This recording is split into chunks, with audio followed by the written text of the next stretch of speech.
মাঝে মাঝেই আমাদের বাড়িতে যখন শশা কিনে আনা হয় তার মধ্যে থেকে খেতে খেতে দুটো একটা শশা কিন্তু এরকম পেকে যায়, আর যেগুলো খেতে ভালো লাগে না দানাগুলো বেশি মোটা মোটা হয়ে যায় আর একটু টক টক ভাব হয়ে যায়।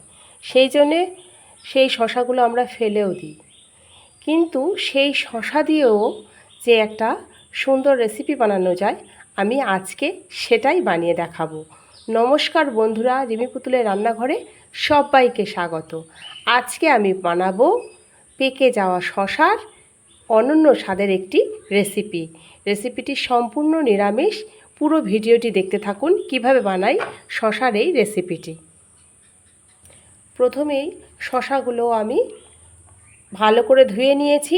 এখন এই শশাগুলো আমি কেটে নেব। পুরো ছাড়িয়ে শশাগুলো কেটে ফিরে আসছি। শশার রেসিপি বানানোর জন্য আমি এখানে উনুন জ্বালিয়ে কড়াই বসিয়ে দিয়েছি। কড়াইতে দিয়ে দিচ্ছি পরিমাণ মতো সর্ষের তেল। তেলটা একটু গরম হতে সময় দেব।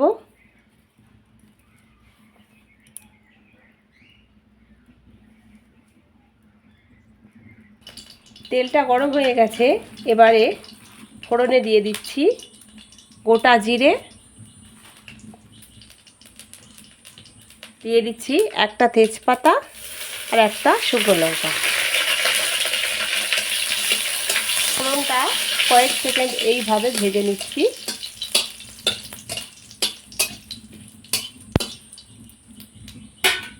এবারে এর মধ্যে দিয়ে দেব 1 চামচ আদা কাঁচা লঙ্কা বাটা।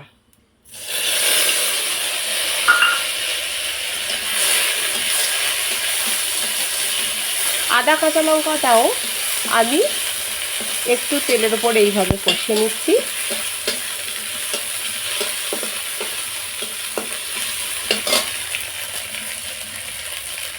এরপর আমি এর মধ্যে দিয়ে দেব 1/2 চামচ ধনে গুঁড়ো, 1/2 চামচ জিরে গুঁড়ো, হাফ চামচেরও কম হলুদের গুঁড়ো, আর কালারের জন্যে দিয়ে দেব কাশ্মীরি লঙ্কার গুঁড়ো।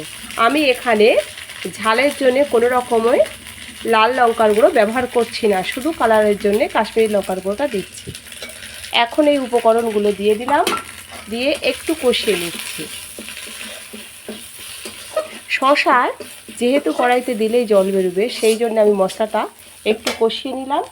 এখন এর মধ্যে দিয়ে দেব আগে থেকে কেটে ধুয়ে রাখা শশা।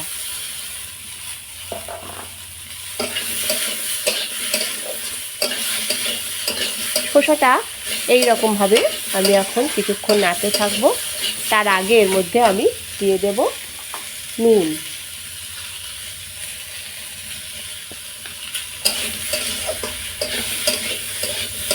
নুনটা দেওয়ার পরে এখন আমি এটা ঢাকা চাপা দিয়ে 5 মিনিট রান্নাটা করে নেব।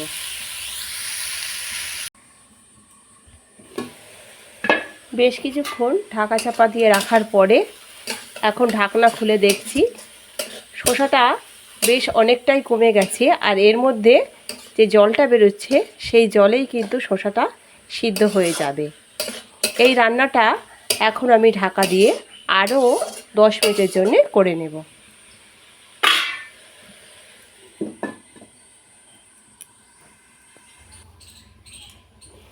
10 মিনিট পরে ঢাকনাটা খুলছি। শসাটা সিদ্ধ হয়ে একদম কমে এসেছে। আমি কিন্তু এর মধ্যে কোনো রকম জল ব্যবহার করিনি। শসার মধ্যে থাকা যে জল, সেই জলেই কিন্তু এই রান্নাটা হয়ে গেছে। এখন এর মধ্যে দিয়ে দেব হাতের মধ্যে অল্প একটু কসুরি মেথি নিলাম, নিয়ে হাত দিয়ে একটুখানি এইভাবে প্রেস করে এর যে ডাঁটিগুলো আছে সেইগুলো সরিয়ে দিয়ে দিয়ে দিচ্ছি।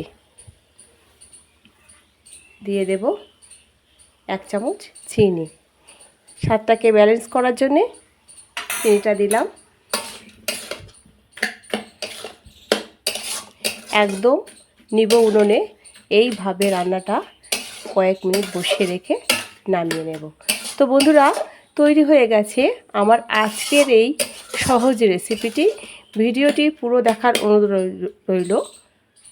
আর যদি ভালো লেগে থাকে লাইক শেয়ার কমেন্ট করে জানাবেন, চ্যানেলটিকে সাবস্ক্রাইব করে আমার পাশে থাকবেন। আজকের মতো এখানেই শেষ করছি। ভালো থাকবেন, ধন্যবাদ।